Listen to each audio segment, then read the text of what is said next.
Olá! Hoje falaremos sobre a relação entre a obesidade e o acometimento renal. A obesidade é considerada uma doença pandêmica e, segundo a OMS, em 2025, a estimativa é que 2,3 bilhões de adultos ao redor do mundo estejam acima do peso. Atualmente, 1 a cada 8 adultos são obesos no mundo, sendo o Brasil um dos países com maiores índices. O Ministério da Saúde aponta que 12,9% das crianças brasileiras entre 5 e 9 anos têm obesidade, assim como 7% dos adolescentes entre 12 e 17 anos. Isso ainda que muitas vezes a doença é subdiagnosticada. A obesidade, apesar de ser muito falada hoje, não é um assunto tão atual assim. Existem registros de indivíduos obesos desde a época paleolítica há mais de 25 mil anos atrás, mas essa condição não era má vista, já que a exposição a ambientes extremos impunha proteção térmica e a dificuldade em adquirir alimentos era um fator que influenciava diretamente na sobrevivência. Com o passar da evolução, a capacidade de armazenar energia em forma de gordura não mudou, mas a população passou a ter um estilo de vida mais sedentário e viver em ambientes obesogênicos, que são caracterizados pelo fácil acesso a alimentos através de fast foods, aplicativos de comida e estoques em casa. Isso trouxe um desequilíbrio na balança entre o consumo e gasto energético, predispondo os indivíduos à obesidade. Além disso, existem fatores que levam o indivíduo a ingerir mais alimentos, como estresse, baixa ingestão de água, más noites de sono e falta de atenção plena do que se está fazendo, que é chamado de mindfulness, que é quando nos alimentamos prestando atenção em outras coisas, como por exemplo na televisão. A obesidade leva a um acúmulo de gordura subcutânea, que fica abaixo da camada mais externa da pele, e de gordura visceral, que é a que fica entre os órgãos no interior da cavidade peritoneal.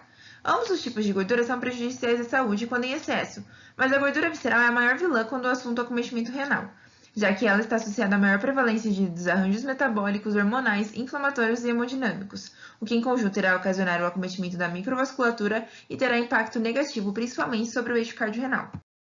Dois fatores de riscos importantes para a doença renal crônica são a hipertensão arterial sistêmica e a diabetes mellitus. A prevalência dessas patologias em pessoas com sobrepeso ou obesidade é muito alta, portanto, elas possuem uma maior chance de desenvolver uma doença renal crônica. A obesidade pode levar ao comprometimento renal por três principais caminhos que serão explorados a seguir. O excesso de tecido adiposo gera um quadro inflamatório que aumenta a produção de muitas adipocinas, TNF-alfa, interleucina 6 e proteína C reativa, o que promove um grande impacto em diversas funções corporais.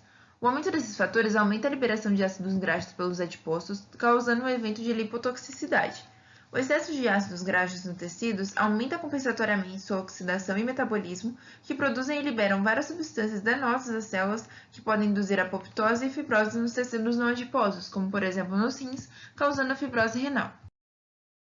Uma série de eventos é desencadeado pela obesidade, incluindo resistência à insulina, intolerância à glicose, hiperlipidemia, aterosclerose e hipertensão, estando todos associados ao aumento do risco renal, uma vez que podem levar à proteinúria e consequente esclerose glomerular. O aumento na reabsorção de sódio e a consequente expansão de volume é um evento central no desenvolvimento da hipertensão arterial sistêmica associada à obesidade. Isso porque ocasiona um aumento do fluxo sanguíneo renal, na taxa de filtração glomerular e na fração de filtração. A hiperfiltração glomerular, associada ao aumento da pressão sanguínea e outras alterações metabólicas como a resistência insulínica e diabetes mellitus, resultam em dano renal e consequente redução da taxa de filtração glomerular. O diagnóstico de sobrepeso e obesidade pode ser feito através do cálculo do IMC e por medidas antropométricas. O cálculo do IMC é feito através da fórmula peso dividido pela altura ao quadrado e, de acordo com o resultado, classifica-se o paciente de acordo com a tabela. Entretanto, esse método, apesar de barato e fácil de ser realizado, ele é falho, pois não leva em consideração a composição corporal e o gênero. Mesmo sendo falho, é o método mais utilizado e que deve ser utilizado, já que é comprovado que altos índices de IMC estão relacionados a diversos tipos de doenças, incluindo o acometimento renal.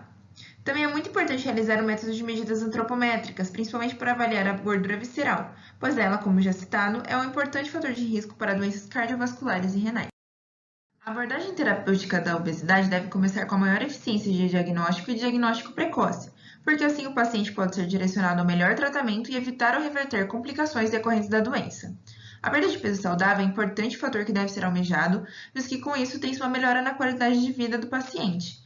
Sendo assim, é importante ter um acompanhamento com uma equipe multidisciplinar para mudar os hábitos alimentares, aprendendo a ter um ambiente menos obesogênico, o sedentarismo para alcançar um déficit calórico que resulte na perda de peso e fazer acompanhamento psicológico, porque é um processo muitas vezes longo que exige que a pessoa mude sua relação com a comida e enfrente muitos desafios. Por hoje é só, se vocês gostaram desse vídeo, deixa seu like e até a próxima!